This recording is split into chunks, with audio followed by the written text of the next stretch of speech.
Hey podcast listeners, it's Gfire. Today we are featuring singer-songwriter Janiva Magness. But before we get into it, I wanted to let you know I have put out a fantastic EP called Choosing My Own Colors on hot pink vinyl. The 5-song all-original album is available for purchase on my website, gfiremusic.com. That's gfiremusic.com. You can also stream Choosing My Own Colors on Spotify, Apple Music, Bandcamp, and wherever you get your favorite tunes. Now here's the podcast.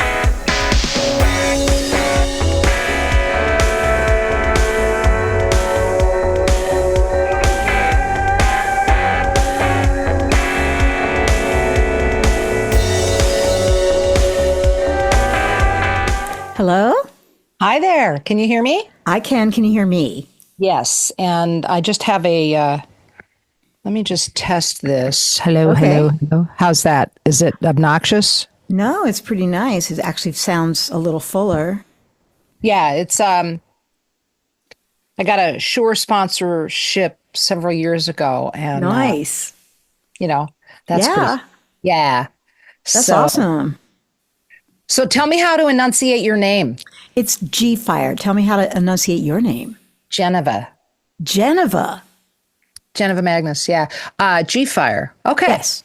Okay, so nice to meet you, Janiva. Nice to meet you. Thanks for doing this. Yeah, I work with Patty a lot. So she sent me your bio, and this is your 17th album? I know. Wow. Kind of crazy, That right? is great. I don't, thank you. I'm not of the habit of counting, I'm just Right. of the habit to keep my nose down and just work. Well, good. That's a good, steady philosophy. Yeah. It's served me pretty well. So, Yeah. You've been, the bio did say you're a Grammy-nominated singer-songwriter, right? Correct. I am. And, that was like the most amazing crackerjack surprise ever. I never expected to have those two words next to my name. But you do. I know. Yeah. That just gives you that notch, It's nice. It is nice. I guess it's in the blues category, right? Yeah, contemporary blues album was the nomination that year, and that was the same year that Fantastic Negrito made the scene, came on the scene, so to speak. Decided that blues and American roots was what he wanted to do, and put out a great album. And he took the hardware, but that's cool. I'm always going to be a Grammy-nominated artist, and that's super sweet. That's great. I only know one other person, and that's Marcia Ball. She was also a Grammy-nominated singer-songwriter. Right. From here in Austin. Yep, Marcia. I've known Marcia for a long time. Oh, okay, She's great. fabulous. Yeah. Well, all right, let's talk about where you're from originally. Detroit, originally. Wow. Yeah, long ago in a land far, far away. And, it's a very rich city culturally there, and musically, creatively. There's a lot of amazing artists that have come through Detroit, come out of Detroit. So All the Motown. yeah, and the full-on Motown thing, of course, Right. And then of course Aretha. Oh, of course. Yeah, She wasn't on Motown. She was on some other label. Atlantic and a few other things. Yeah, That's great roots to come from, though. it's kind of a cred. It turns out to be like a street cred thing, which I find kind of cool. People in Detroit are, my experience is, Detroiters, Michiganders, pretty grounded individuals, and sort of like solid. People are solid coming out of Detroit. There's not a whole lot of BS. Right. You can curse if you want to. Good. Yes, I do. Well, I I work with do. a lot of musicians, and I was like, I am going to keep this thing. You can curse if you want to. Yeah, excellent. I've never even been to Detroit. I should probably visit it just as a musician. Yeah, there's a pulse. There's a pulse Right. that if you're an artist, you're going to be sensitive to. That's what I believe, you know. And there's a real toughness. It's like a grounded kind of thing. Like, you are going to really have a hard time knocking me over. You You better can do try. something. Yeah, yeah. Go You better. ahead. Uh-huh. But you're Yeah. going to have a problem. And if you do happen to knock me over, you better look out because, it's a Detroit thing. It's pretty funny. And a lot of folks I know from Detroit are like that. So And when did you leave Detroit? I left when I was just a little baby girl, so to speak. I was about a year old, but then I went back and went to high school there. Lost the family, blew up, lost my folks when I was a kid, and went back to live with my grandma for a while. Okay. Okay. And so I went to high school there for a bit. Uh-huh. Yeah. That was, you still get along with your grandma? Well, she's gone. When she was here, you got Oh along. yeah, no, she was like, my grandma Pearl was she was the shit, man. Really was. She was beautiful, beautiful spirit. Excellent. Yeah. So yeah, yeah. I guess I did read your bio. That you're a little bit of a mess growing up. Like me too. Okay. It's a I club. mean, yeah. It's a I was club. in an alcoholic, crazy environment growing up, and maybe that's part of our artistic journey. You know, I've not met too many artists where that isn't the case. My inclination is to think that they're not telling. And that's their business. You know what I mean? It doesn't, you don't have to walk around, telling everybody everything about what you came from or what you came through or, who did what, necessarily. I've found a tremendous amount of freedom finding myself in a place mentally where I will talk about it because I didn't talk about it for a long time. It wasn't anybody's business. My cousins would say, none ya. Right. And you know what that is? We're in Austin, none your business. Yeah. Yeah. I've heard that. I don't know where, but I knew exactly what that was. Yeah. None of Yeah, your business. none your business. Yeah. And that was my frame for a very, very, very long time until I began very slowly to listen to a publicist I had worked with for, I don't know, I worked with Michael McLuhan for like 7 years early in my career. And he, would find out over 7 years, he would find out bits and pieces about my history and some of the deets, and the early deets were hard. They were rough. And he just would he was real gentle and he would say, maybe, do you think it's possible that someday if you talked about your childhood that it might help somebody else? Because I was firmly planted in Nunya, Yeah. firmly. And I was like, I'm not doing it. Blah, blah, blah. Discussion closed. And that, he revisited that several times over the course of the years that we worked together. And I came to realize that he was right. Wow. If I could find the freedom in my heart and in my mind to speak openly, that there's a good shot that it might help somebody else. What if I help another kid? What if I help another, alumni of foster care? Because I was in the foster care system too. So, what if that's the result of me talking about my early life and then standing there in front of you and saying, and it doesn't define me anymore. Yeah.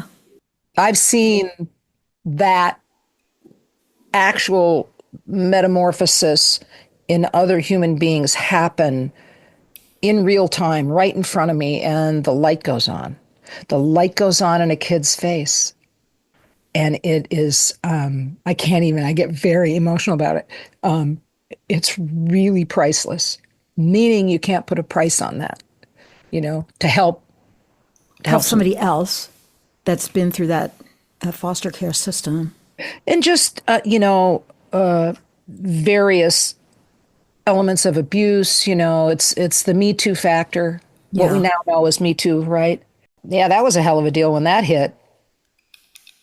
For all of us women. Yeah. Yep, it sure was. I mean, Yeah. I can't tell. Like, I put hashtag Me Too up on, I don't know how many social media platforms. I don't even know anymore. I have a person that handles it, and she runs stuff by me, and I'm like, yeah, that's cool. No, let's say this, but I think there's four, but I don't know. I got rid of, X. I wish this was it's just an audio podcast, but yes, Jennifer just gave the finger to X. yeah, the bird. Here, the bird. I'll give it to. Yeah, just Thank no you. more.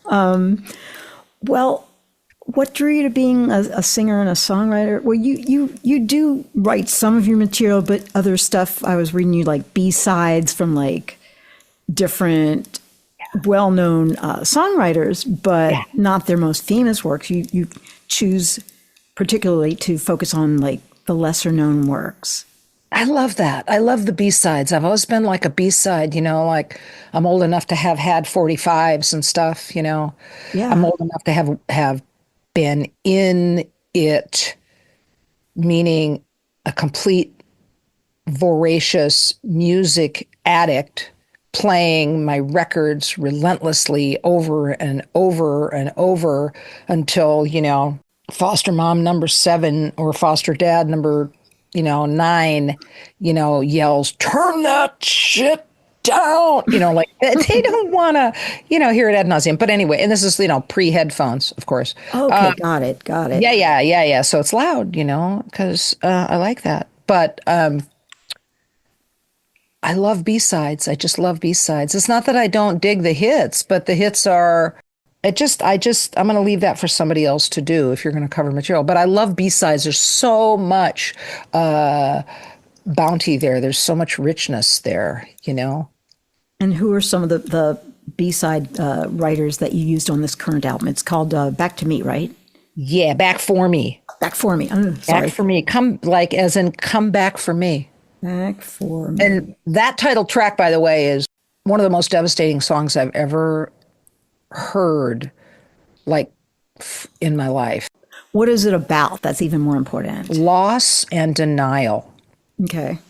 All right. So, the lyric on that, on the title track is, you don't have to break my heart. I won't run if the choice ain't hard. I just hope there's a better way. You keep saying that you got lost between what you loved and what it cost. Now I'm the one sitting here with hell to pay. And I know that you're going to leave, but I'll stay right here because you're coming back for me. You're going to come back for me. I Oh, know. wow. And guess what? What? Dude ain't coming back. Yeah, that's what I was thinking, but When somebody starts forming and articulating, I got lost between what I love you so much, I love you so much, but it costs too much. You want too much. When I start hearing that shit, which I have heard, it's passed over. It's done. it is done. But the song itself is that moment. Is the songs are snapshots, right? All songs. That's how I see it. They're like Polaroids. There's a moment, and what is the fiber and the richness of that moment? And that is, me going, I know you're coming back. I know you are. I know you're going to regret this. And I could be right on one part of that. Might regret it. Going to regret it, but you ain't coming back. Or, maybe by the time you figure that out, I don't want your sorry ass. So that's what that song is about. Now, the one that we were going to focus on, Yeah. Holes. So tell me a Holes. little bit about that. Holes is a song written by a young woman who's originally Canadian, but she lives, I think, in Rhode Island right now. So she's in the States, singer-songwriter. Her name is Julie Rhodes. And I literally just happened across this song. Really? Yeah, Where? it was an algorithm. I think it was on Spotify, which Okay. I'm not exactly a fan of, even though we're getting a lot of love out of Spotify uh, Good. for, you know, For that song? yeah, for that song, which is the more current one, you know. Hmm. I should, but Julie, I just like looked her up because we have the beauty and the horror of the internet, don't we? The beauty Right. of Google. So I look up Julie Rhodes and, I say, okay, all right, she's this young woman. She's Canadian. She lives in Providence, Rhode Island. That's cool. That's cool. And so I reached out to her and it took a while and she finally responded, because life's in session. And she was like, apparently a fan, so that was nice. So there Very was a lot of love nice. there, and she Uh-huh. was like, "Oh my God, I would absolutely be freakishly thrilled if I'm so happy to hear that you want to record my song, blah blah blah." And I was like, "Cool." And then, excuse me, a little while later, meaning once we decided to go ahead and do it, and then we were recording, and we're like, we need some guitar stuttery on here, you know. And I was like, well, I think it needs to be Sue Foley. Yeah. To which my producer goes, well, you know her? And I go, yeah, totally know Sue Foley. You kidding me?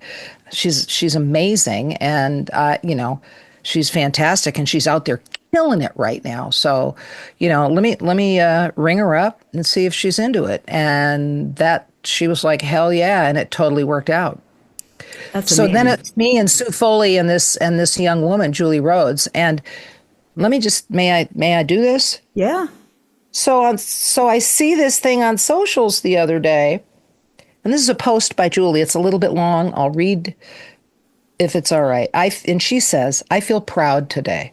9 years ago, also in February, I released my first album, Bound to Meet the Devil. Although it's still my only album, a fact that actually haunts me. I'm so proud and grateful to be of everything I've been able to accomplish so far since its release. These songs have taken me further than I ever thought that they could. The years since then have gone by in what I feel like is a blank. I didn't know at the time just how much I would struggle with being in the music business. Please. Honestly, I didn't know at the time how much I would struggle with life. It turns out a lot. I found myself in some very dark places, relentlessly grappling with my mental health while falling through the cracks of a failed system. The longer I spent there, the further I got behind. I couldn't keep up with my life. My relationships suffered, my health suffered, my creativity was so far in the back seat, I thought I would never write a song again. Been there, done that. Hello. So been there. I bet you have too. Hmm. But the constant healer through all of that was music and community. Hello. And so for almost a decade, through all the ups and downs, I kept playing shows and kept singing those songs. And so many of you have continued to support me through all of that. And to those people, I cannot thank you enough. I am mentioning this because today feels like a full circle moment. I'm going to cry. It's okay. I'm far from healed, but I'm so much closer than I used to be. And I've been writing more than ever. I got almost enough song ideas to make a new album. I have a new project in the works and I'm excited to tell you about. But today I'm celebrating the release of a cover of my song Holes that I wrote all those years ago. And by featuring two incredible Grammy nominated artists, Janiva Magness and Sue Foley, it feels a lot like the beginning of a new chapter for me. I mean, it's so, so beautiful. Yeah. Where did this quote? Did she just It's send she, you? just a social media post. Oh, She just just put it on. up. She just put it up. And because I've like look at her online, so the algorithm Right. spies on us all, so then it knows and then it puts her stuff in my feed. That transparency on her part, that like this is going out to the world and I don't care. Yeah. There's basically three powerful women that are in charge of this track, which That's what I feel like. yeah, yeah, yeah. And that makes it super special. Yeah, and it's also the whole song is about our level, our personal level of culpability in problems. That can be hard. That can be hard to think about. It can be hard to look at. Like, how come all these rotten romances that I was in, it seems like the face changes, but the behavior's the same. Oh my. Like the guy is haunting me, the same guy, the same sociopath is haunting me. You know, it's the same liar, the same deceitful, you know what I mean? Like, Yeah. and so the reason is it seems like that because it is, and it is that way because I go to the devil I know. And until I can change enough of myself, Right. until I can heal enough, I'm just gonna pick the same clown, man. All right, Janiva, I'm going to say at this point, let's let the audience hear the track Holes. Great.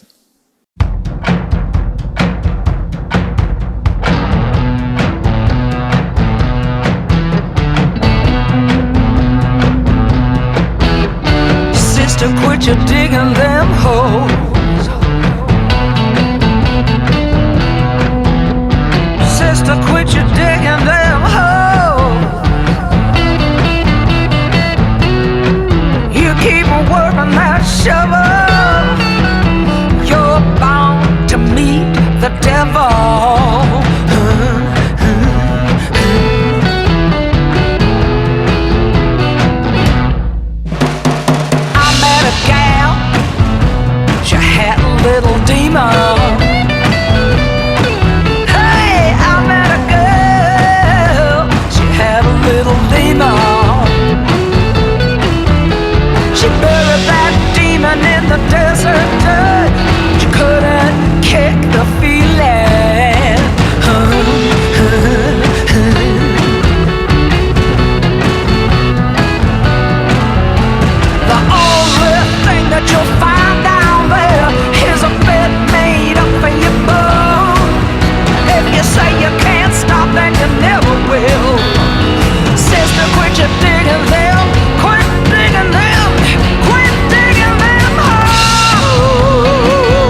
Yeah, that was a really powerful song. I'm really glad that you shared that one with me and our audience out there. And do you want to follow up? I mean, just usual stuff like you've worked with, what's his name, Darling?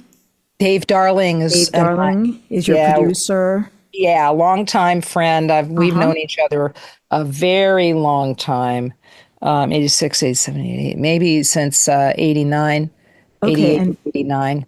and so did you all come together in Los Angeles, which is where you're based now, right? Correct. Yeah, living in the LA area. Met Dave out here. He's originally from Oakland. California. Yeah, Oakland, California, but made his way down here as a youngster, Yeah, to play some music. He's super talented, been at it a long time. yeah. I would say that he knows where a lot of the bodies are buried, and he may or may not have picked up a shovel. Good friend. You got to have a friend that's got a shovel, man. You got to have a friend that's got a shovel. And so for me, it's been a really beautiful, creative relationship because I really trust him. Yeah. And that is sadly it's kind of rare, Well, at least you have him. I do. Yeah, he's got your back. So, anything else you want to describe about this particular song? Again, Sue smashed it. The drums, which are Quinn Smith on drums. And Sue was in the recording studio with y'all. Y'all did it live, right? No, Sue did an overdub because she's just like a touring monster. Got it. And the only way to make that happen was to like send her the tracks. And when she landed for a couple of days in Austin on a break, she went in the studio real quick and popped it on there and sent it over. Okay. Yeah, we've got tons of studios here. Yeah. Yeah. Like LA. It's every other corner. Right. Same with singer-songwriters. Yep. It used to be more recording studios than liquor stores. Now I'm not so sure. So Quinn laid those drums down, man, and he really, really, it set the tone, I think. I think he understood, because all the musicians had copies of the lyrics. Oh. So they could read the story. Yes. And take that in and then, give back what they felt like was happening. And he just nailed it. And everybody just like went tick and fell in place on it. It's pretty cool. Pretty cool. What are some of the other things, like career highlights? I know obviously we've got the Grammy nomination. Didn't you win a BB King Artist of the Year? I have see these little statuettes behind me? Right. That's the award department. Oh, that's great. That's some of the award department. It's not the whole thing. But it gets cool, man, I think that I have a framed poster over there. Okay. And it's a Calvin Coolidge quote. He was a U.S. president 1,000 years ago. And it says, persistence alone is omnipotent. There's nothing more predictable. I'm paraphrasing now. There's nothing more predictable than failed genius. There's a point where you look around and it might be every third or fourth corner. There could be another Bob Dylan. Right. They don't have whatever the crazy element was that Bob had that took him from Hibbing, Minnesota to New York City, and the timing couldn't have been more perfect. Yeah. And of And course even he's I'm still sorry, at it. Yeah, but he even says himself that he doesn't really understand how he wrote all those songs. That it was just like a constant flow coming through him and coming out. He says very openly, I can't write like that today. Wow. I can't do that anymore. I don't know what was going on, but it was coming out. It was coming through and coming out. And so, Anyway, failed genius, it's so common, it's brutal. So can't remember what my point was, but It's okay. You got a lot of awards. I said you won the oh, BB King Award, and you showed me some of your trophies, and yeah. then you started talking about Calvin Coolidge and how persistence is omnipotent. So you just Yeah. keep persisting. It's been apparently it's what I've continued to do is keep my nose down and keep working. Yeah. And then pop my head up every once in a while and go, okay, we're still here, we're still going, let's keep going. And that's why, and that's the how of 17 albums has happened. It is the 7 Blues Music Awards, Nice. including the BB King Entertainer of the Year, which wildly, the night that happened, again, I totally did not expect it. But I never expect, I just don't expect the recognition. It's not like I'm gunning for it. Right. And just kind of comes to you. Well, it has been one of the beautiful results of that persistence. Keep working, keep doing it, strive to be better, do more, do better, do better, do better this time. So 32 or 33 Blues Music Award nominations and 7 wins, including the BB King Entertainer of the Year. I was the second woman to ever get that award. Wow. First one being Coco Taylor. Oh, yeah. I saw her once. Yeah. Yeah. A long time ago in Baltimore, where I'm from. Okay. Yeah. Yeah. Okay. Yeah, what a beautiful, beautiful spirit Coco was, and Yeah. it's a trip. This is also speaks to persistence when the people that I have, whose music I studied Coco Taylor deeply, Denise LaSalle deeply, um, come across your radar on a personal, you look out in the audience and you're on a festival or on a legendary rhythm and blues cruise, and you look out in the audience and there's Coco Taylor and her daughter grooving while the band's playing. And I just have to go, no, no, no, no, no, no, no, no, no, no. Don't see that. Don't see that. Don't see that. I mean, you take it in, but you're in the Right. middle of a show. Yeah. So not even close, looking to the right and seeing Denise LaSalle over there going, yeah, at me, becoming friends with John Hammond Jr.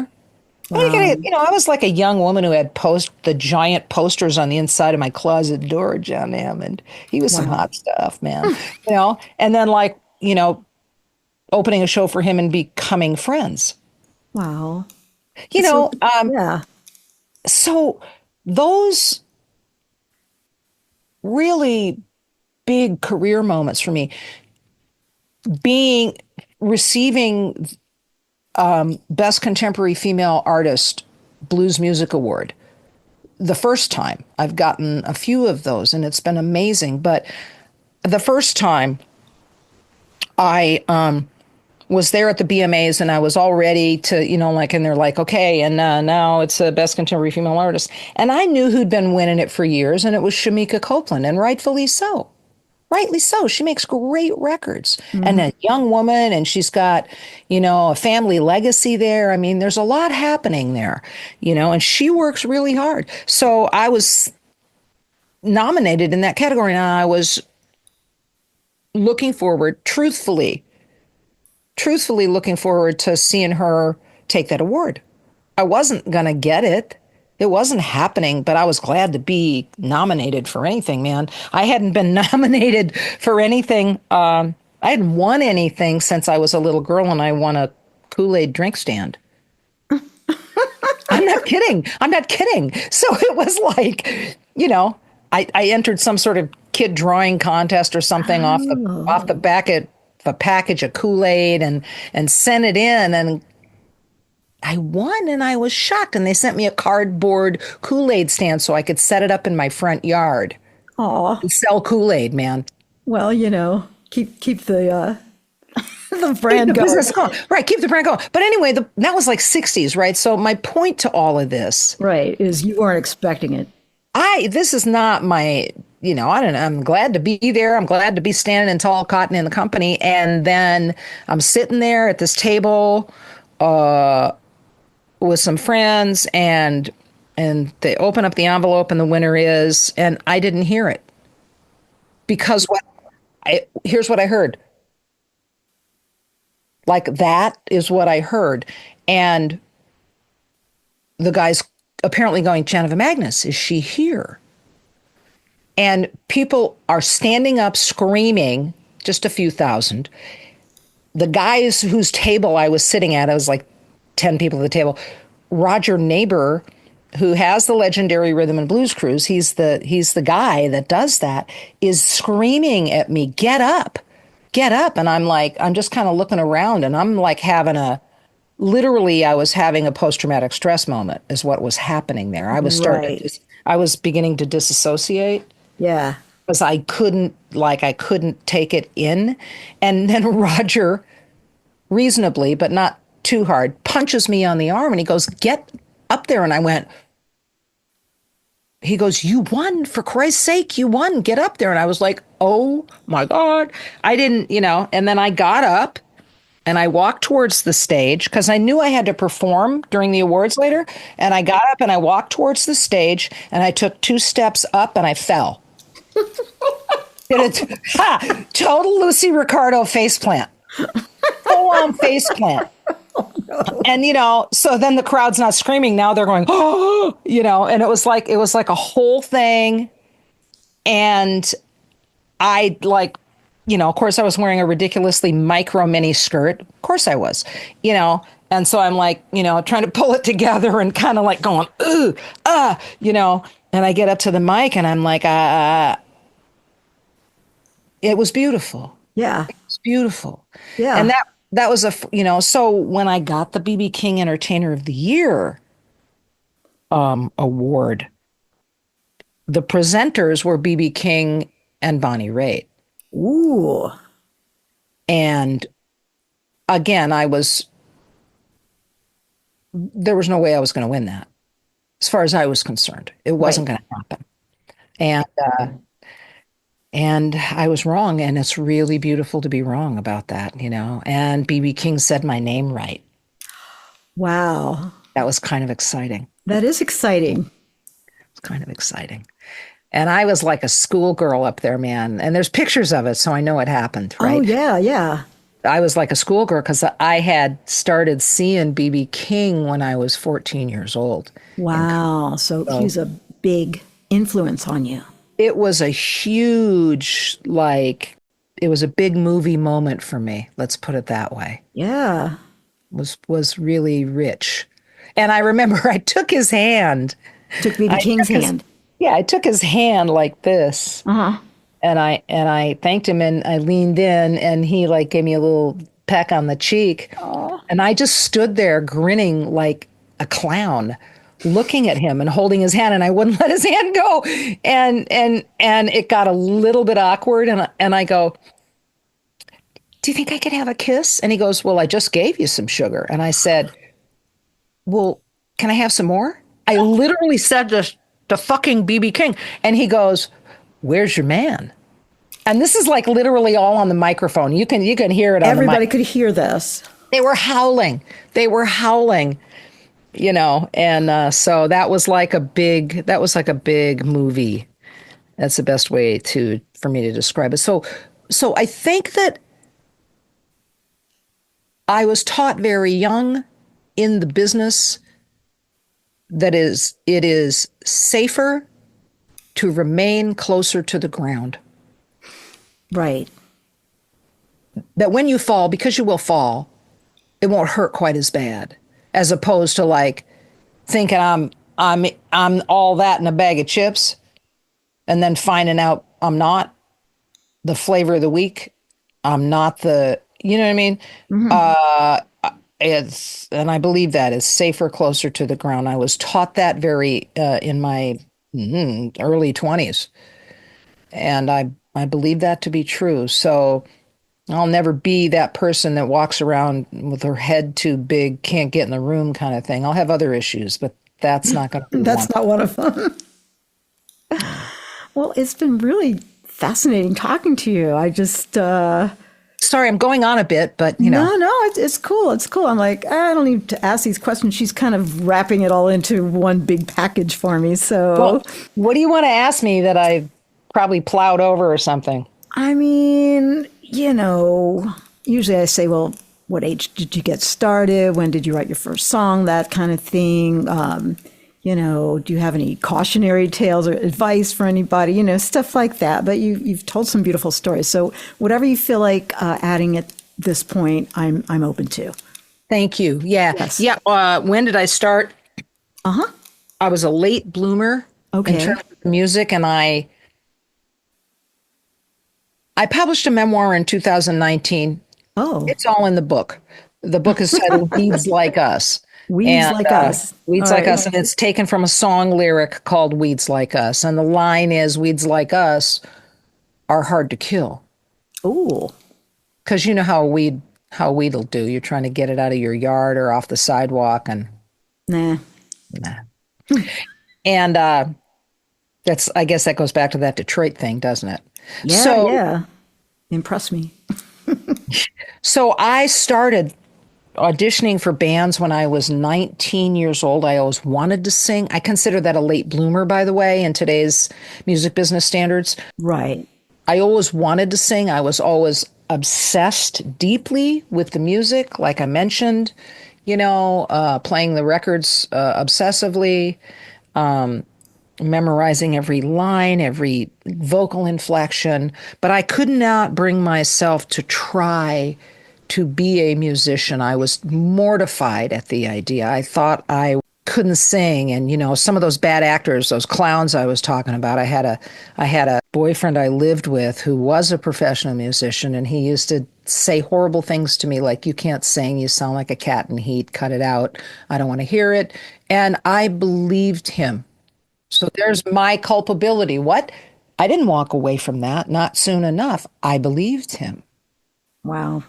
What's up with that? That I believed that I chose that? Life lesson, maybe, at this point? Mercifully, yeah. Yeah. So when I thought I was going to have an early demise, I always thought that, even as a little girl, I thought I was going to die young. Mm-hmm. And I didn't have a problem with that idea at the time. I also come from a long line of practicing, alcoholics and addicts and clinical depression that's untreated. And there was a lot going on there. Okay, fine. So my point is that it got the better of me the first part of my life. And I was sure I was going to die young. And then I just thought, just don't be an asshole. Just try one time. And then, if you die, you die, but at least you tried. Right. Just go try. Don't be a jerk. And I then- don't know whose voice that was, but I'm glad that she said it because I tried. I just went out, just randomly, whatever, auditioned for this thing, and I got the Right. gig. Wow. I didn't necessarily want the gig, But I you got it. Did you take it? not the first one. And then I was like, okay, I'm going to do this again. I'm going to do this again. And then I eventually auditioned for a big band Oh. in the 70s. Okay. 16-piece brass band, 4 female singers, and an Elvis impersonator. It was as colorful as it sounds. Wow. And- Okay. And I auditioned and got the gig. So So we you- were doing everything from like popular music of the time, play that funky music, White Boy, to Andrew Sisters stuff and a bunch of stuff in between. So there was harmony work, there was all this stuff happening, and I followed that. I followed, my nose, as my cousins would say, my nose got wide open for that, and I that experience was just so incredible for me to sing, and then to work with musicians. I was just like, I was terrified, but there was something that leapt over that fear, that anxiety, that horror of my own, and I just kept going for it. And then that's how I started. And the songwriting. Oh, I had always been deeply affected by the blues. Gotcha. Having seen B.B. King at 14, having experienced Otis Rush live, same year when I was 14 years old. And man, that just messed me up. I was like, what is this? I had always been hearing blues. Right, but you just started in this kind of show band. Yeah, and there was also, I was the jailbait in the club. Right. It was a 14-year-old girl with a fake ID hanging around the 25-year-old musicians that were looking at me like I was a pork chop. You know what I mean? Oh God. Guys looking at you like, that pork chop looks good. And so, I was there because of the music. Mm-hmm. I wanted to be in it, near it, close to it, whatever I could do to be up against it. I needed it desperately. And it wouldn't be until 100 years later that I would realize that it gave me a feeling of connection. Mm-hmm. And I was a kid and a young woman that was really disconnected. So that experience about the music eventually. How long were you in this Elvis and big band thing? Oh, yeah, 6 months. That was 6 months. Because the guy whose band it was, the drummer, who thought he was the next Buddy Rich, basically ripped everybody off. Ugh. Okay. We had that was this the end of that. Yeah, we had this gig at this bowling alley. Woo! Ooh, big stuff. Yeah, and there was a dance floor. It was a club, basically, but it was at a bowling alley. And he got paid, and he's like, yeah, no, we had to do this, that, and the other thing with it. And I mean, after several months of that, it fell apart. Everybody was like, yeah, no. And everybody walked because he clearly was ripping people off, getting paid and taking the money and not paying the band and not paying the singers. So that's one thing. But when you stop paying Elvis, that's not so good. You got to pay Elvis, man. You got to pay Elvis. So, let's do a little kind of like a fast timeline, because I don't want to go overtime, but I want to hear, like, you're in that band and then the next thing happened, and what got you really into being a blues artist? I got tricked by a girlfriend of mine. I was living in Phoenix now. Okay. And I was like languishing, living in Phoenix, and I was working at the front desk of a health spa, one of those 24-hour health spas. They were all the rage, new stuff then. And, I was 20 something. Anyway, I had a girlfriend who had a gig with this funky, ratty little blues band in Phoenix. And she invited me to the rehearsal one day. And she's like, come to rehearsal, meet me at rehearsal, and then we'll go grab some lunch or something. And I'm like, cool. So I show up at the rehearsal. And in 100% real time, she notifies the guys that she's quitting. She tells the band right there during rehearsal that she's quitting and she's going to go do this other thing. But she can really sing, and she's pointing at me. Janiva can really sing, and you guys should just like check her out. And I was like, what are you doing? And I was like, no. And she was like, yeah. And she literally left me there, like, with these guys I didn't know. And they were all like, well, that kind of sucks, but like, why don't you, like, do you know this song? Why don't you sing? And I was like, yeah, I don't. And they were like, get on the fucking mic. Because now they're mad. Because they think it was a setup by her and I, and it wasn't at all. No, it was a setup by her, and you had no idea. 100%. And, maybe the universe, maybe there was a little, Juju. Maybe there was some alchemy going on there. Anyway, I sang, and they were like, oh, yeah, you're great. No problem. And I'm like, well, okay. And I just took it. Right. I didn't feel like I had a choice. And that then led to I mean, we gigged around Phoenix for maybe a year or something like that. Then I started working as a duo. I met a guy because there was a guy involved. I met a guy who was a great blues player from originally from Wilmington, North Carolina, but he was living in Phoenix, working in a guitar store and not playing anywhere. And so he and I got together and started doing acoustic duo stuff. And that was like we're doing Memphis Minnie, Kansas Joe McCoy, we're doing all this great. We're doing some Robert Johnson, we're doing Wolf, we're doing Muddy, we're doing it, doing some Etta Jane, we're doing it, as a acoustic duo, and that was going great guns. And then I used to go to this jam session, and I was sitting in with this band, great band. They called themselves the Detroit Blues Band. Yeah. And they had horns and stuff, and they had some heavy cats. They had Elmer Scott on drums, who used to play with Dyke and the Blazers. They had Emerson Carruthers and Bob Tate on saxophones, and those guys were with Sam Cooke and Jackie Wilson. Wow. Like, this was some tall, damn cotton. And I would go sit in with them, and then the crowd would go nuts. And the band leader didn't want to lose control, so he kind of didn't like me, right? Oh. And finally, the band, Tate and Emerson and Elmer Scott, the three brothers in the band, leaned into the band leader and said, "You better hire the girl, or we're leaving." Whoa! And he was like, "Well, I don't know." And they were like, "We're telling you, we're leaving. Hire the girl." And so he very reluctantly called me up and said, "How many songs do you know?" And I was like, "How many do you need?" I'm thinking, asshole. Right.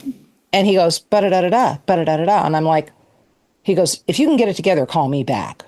And I'm like, okay. So I was like, it's on, man. Right. Because here comes the persistence. And here comes Detroit. Now, go ahead, give me a challenge. Mm-hmm. And I came back, and I had this list of 72 songs. Yeah. And he just started calling them off at the jam, and I just was singing them, and it just turned into that thing. And then, that went on for a couple years, and then I just morphed from there into another band, my own band this time. I had a real good business lesson with that situation. Okay. They took a gig. The band leader booked himself, went around, talked to all the guys. Right. Said, "Hey, you guys want to open for and then back up Otis Rush?" Now, he's going to have no idea of my history emotionally about Otis. And they were all like, hell yeah, hell yeah. And he's like, okay, great. And then he calls me up and he goes, "Well, we're going to do this opening slot and back up Otis Rush." And I go, "That's amazing." And he goes, "But we don't need you." What? And I went, "Excuse me?" And he goes, "Yeah, you're not on the gig." Oh, that hurt. Yeah. And I took that, talked to my girlfriend about it, because, I'm going to talk to my girls. Yeah. And my girlfriend was like, no. Here's how this is going to go, honey. I'm telling you right now, this is what you're going to do. And you go out and you're going to, blah, blah, blah, blah, blah. So I did what she said. I booked 3 months worth of gigs. And then I called him up after that Otis Rush gig, and I said, "Okay, here's the deal. I got 3 months worth of gigs." He goes, "How'd you do that?" I go, "Doesn't matter. I got them." And I went around and called everybody in the band, and I said, "You guys want you want the work? It's going to be called Janiva Magness and the Mojo Maddox." And they were like, "Hell yeah. 3 months work? You bet." And then I called the old band leader up and I said, "Okay, here's the story. 3 months worth of work. You're welcome to join us, but it's going to be called Janiva Magness and the Mojo Maddox." "I don't know about that." I said, "You don't have to know. That's cool. You don't have to be on the jobs." Nice. And I just went boom with the arm wrestling move, just knocked it down. And that was a huge lesson from having a bitch session with my girl. And she was like, "Yeah, this is how you're going to do this." Wow. And so it went from there, and moved to LA, started making records. because I have always been chasing that feeling of connection with the music. Yes. And the writing didn't come until later in my career. You asked about it earlier. The writing, I didn't want to be a writer. I was married at that point to a very talented, prolific songwriter. Yes. And I didn't want there to be something else that chafed in the marriage. I didn't want there to be another item on the plate that was maybe going to cause us problems. Besides, what if I really sucked at songwriting? What if I just didn't want to try? I was too afraid to try. And then, worse thing than sucking would be, what if I was really good? Right. Because then, as far as I'm concerned, I have some sort of responsibility to work that craft. I have a responsibility to work it if I'm halfway decent. And so you did. And that husband left after 17 years. Wow. And my friend Gary Nicholson, I was on tour. I was in Nashville doing a show. And Gary Nicholson and Colin Linden were opening as a duo because they're friends. And Gary Nicholson, and he had left. My husband had left while I was on tour, and I was out of my mind and crying. And I'm telling Gary about it on the break, and he said, "I'm so sorry, I'm so sorry." And then he waits about 2 beats, and he goes, "Bet you're gonna get some songs out of this." And I was like, "Oh God, really?" And then Alligator said, "We need original songs from you." Wow. I was like, I don't write. And then my producer was like, "Oh, yes, you do. Because we're doing this." This was Dave Darling? Yeah. Okay. And then we wrote a song called "I Won't Cry" and put it on a record, and it got Song of the Year. Wow. It was a little impossible to not see it. Wow. You know what I mean? Like when the universe does that, I'm so reluctant, and the universe does that, and it goes, "Yeah, this is definitely something you need to be doing." And then that happens. It's crazy. I have enjoyed every minute of this. This is great, Janiva. Thank you. Yeah. I really appreciate the support. Absolutely. This should come out right around when your album's coming out. So it's back for me, and your Janiva Magness, .com, right? Yeah, JanivaMagness.com. Everything is there. I'm real happy about this album. It's got some great B-sides. And it's not that there aren't original, like Julie Rhodes is the title track, Masterpiece is an original song, but I just am not one of the writers this time. So. Oh, well. Yeah, it's okay. It's totally okay. Yeah. I think you've earned the right to do this. So thank you. All right, Janiva, have a great rest of your day. Thanks so much. I know you're going to edit me because I blither on, but I really I'd rather have too much material than not enough. Hey, okay. No problem. Thanks. Bye-bye. Ciao. Door closes, another